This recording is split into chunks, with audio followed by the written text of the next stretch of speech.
Swiss agricultural manufacturer Syngenta announced it will end global production of Paraquat, an herbicide used to control weeds in farming operations, by the end of June. The company plans to phase out production at its facility in Huddersfield, UK, its only manufacturing site for the ingredient. Syngenta cited significant competition from global producers, which put pressure on the company's competitiveness, as the reason for the decision. The release, however, did not mention ongoing legal challenges involving Paraquat, including a multi-district litigation in the U.S. District Court for the Southern District of Illinois that named Syngenta as a defendant and consolidated over 5,000 plaintiffs who alleged they developed Parkinson's disease due to Paraquat exposure. The MDL references expert witness Martin Wells, who conducted a meta-analysis of 7 epidemiological studies that measured a potential association between Paraquat and Parkinson's disease. According to the document, Wells determined that there was a, quote, near tripling of Parkinson's occurrence in study participants occupationally exposed to Paraquat.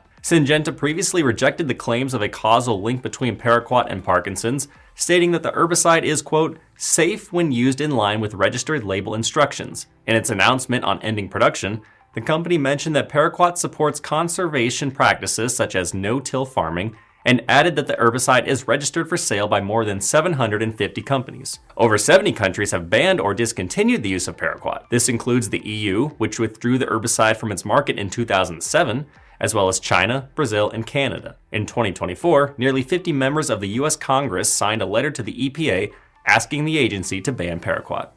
I'm Nolan Beilstein, this is Manufacturing Now.